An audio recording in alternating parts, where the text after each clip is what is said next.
uma aula de retomada, assim como todos os componentes curriculares, estamos retomando alguns assuntos importantes do segundo bimestre.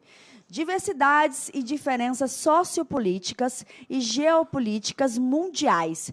Parte 1, professor Antônio. Parte 1. Habilidade, por favor, na telinha AE. Habilidade EF09GE14A. Selecionar, elaborar e interpretar dados e informações sobre diversidade, diferenças e desigualdades sociopolíticas e geopolíticas mundiais. Unidade temática, formas de representação e pensamento espacial. E o objeto do conhecimento é leitura e elaboração de mapas temáticos, croquis e outras formas de representação para analisar informações geográficas. Bom, vocês sabem que é retomada, né? Porque vocês estão tendo isso desde segunda-feira com as outras disciplinas, né? E agora tem geografia, né? Então essa semana é a outra. Serão aí as retomadas, né, de aulas de habilidades do segundo bimestre. Então eu estou trazendo aqui novamente, que é um assunto importante, principalmente para o nono ano. E antes a gente vai passar o vídeo, né, do IBGE Explica, que é o DS1, que é a erradicação da pobreza, que faz parte aí desse tema aí que nós vamos ter agora. Então daqui a pouco a gente volta.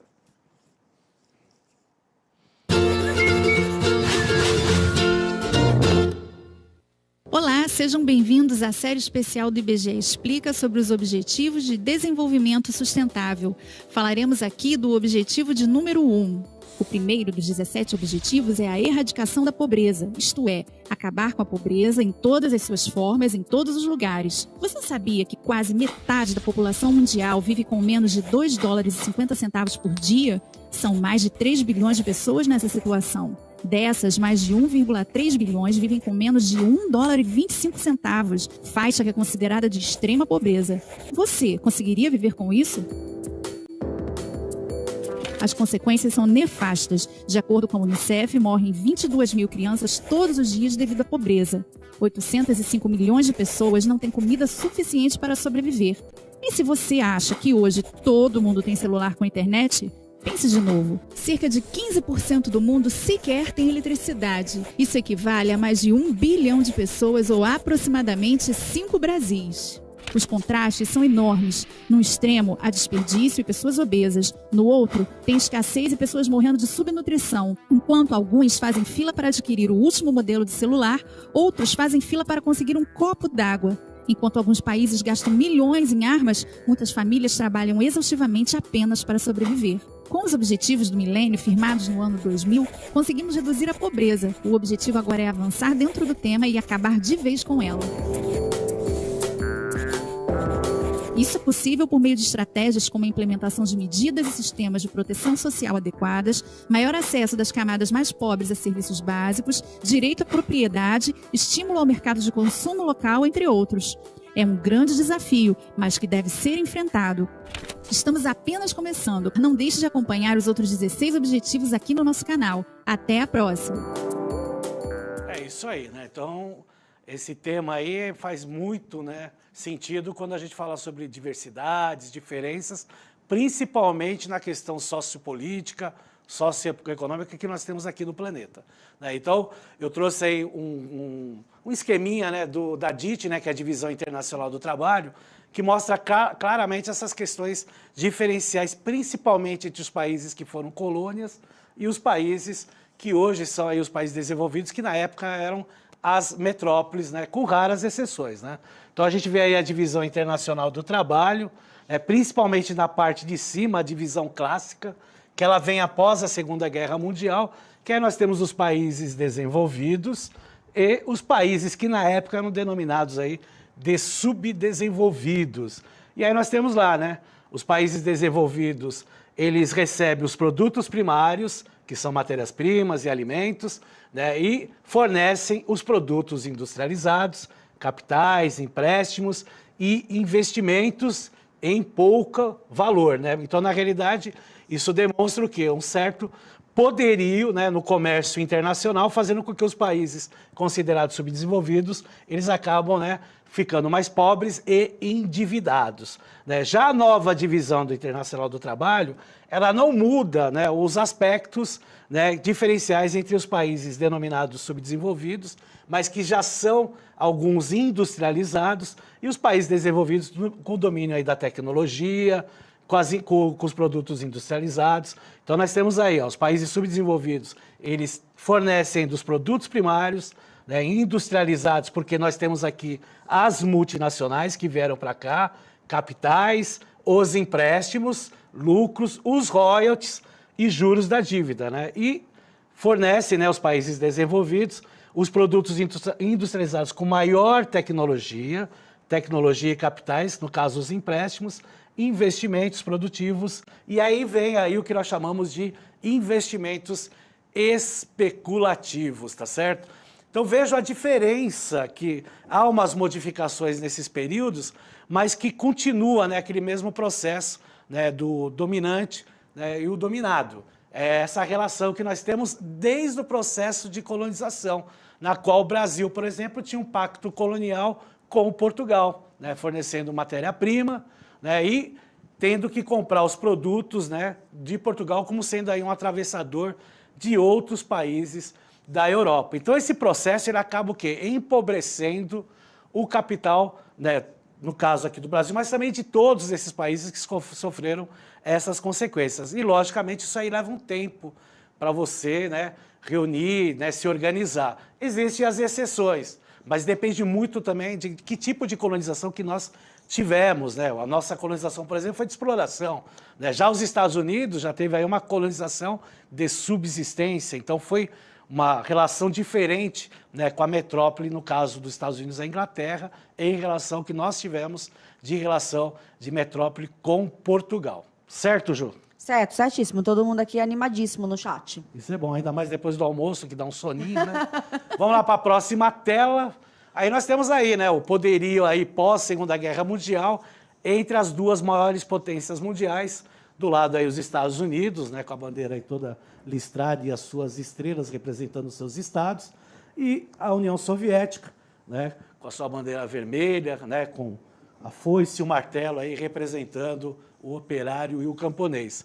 E tem relações diferentes, as suas ideologias são diferentes, nós temos essa relação, né, política, econômica bem diferente, o que ocasionou logo já no final aí da Segunda Guerra Mundial, né, um processo aí de confrontos, mas não confrontos físicos, né? Não confrontos de ataques aéreos ou ataques terrestres, como foi a Primeira, Segunda Guerra Mundial, outras guerras aí que a gente viu com o passar do tempo. Apesar que nesse período da Guerra Fria houve guerras, né, como o caso da Guerra das Coreias, né, a questão da invasão do Afeganistão, a própria Guerra do Vietnã, que teve influência dessas duas superpotências. E dentro desse, né, desse contexto da Guerra Fria, que foi lá de 1945 até 1991, a diversificação política e econômica dos países, eles acabam se acentuando, né? Então começa a aparecer os países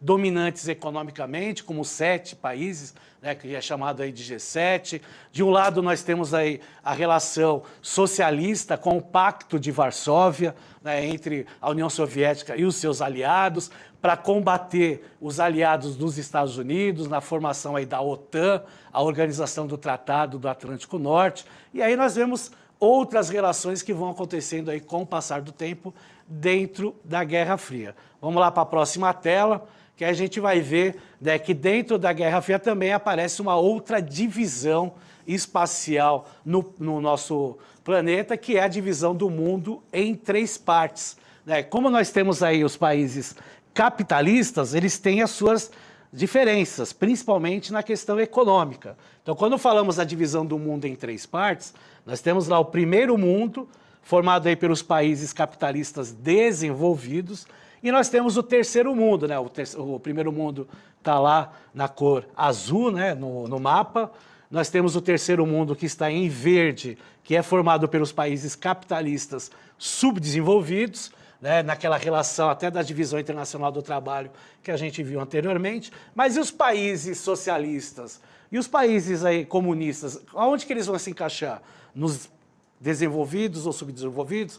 Não, porque a ideologia econômica deles é uma outra, não faz parte do capitalismo. Então resolveram chamar eles de segundo mundo, porque já viu o primeiro e já viu o terceiro. E aí resolveram colocar essas três divisões, incluindo, né, os países socialistas, né, com essa ideologia frente à União Soviética, como países do segundo mundo em vermelho. Então nós temos essa, né, divisão política e econômica do mundo dentro até de uma Guerra Fria, que também havia uma outra divisão, né, com os aliados dos Estados Unidos, capitalista, frente aos aliados da União Soviética, com uma ideologia comunista que se tinha na época, certo? Vamos lá para a próxima imagem, e aí eu mostro novamente a divisão, né, a nova divisão internacional do trabalho, tendo lá o enfoque, né, e a globalização aí como principal meio aí, né, econômico que nós temos hoje, né? Então, de um lado, nós temos os países desenvolvidos,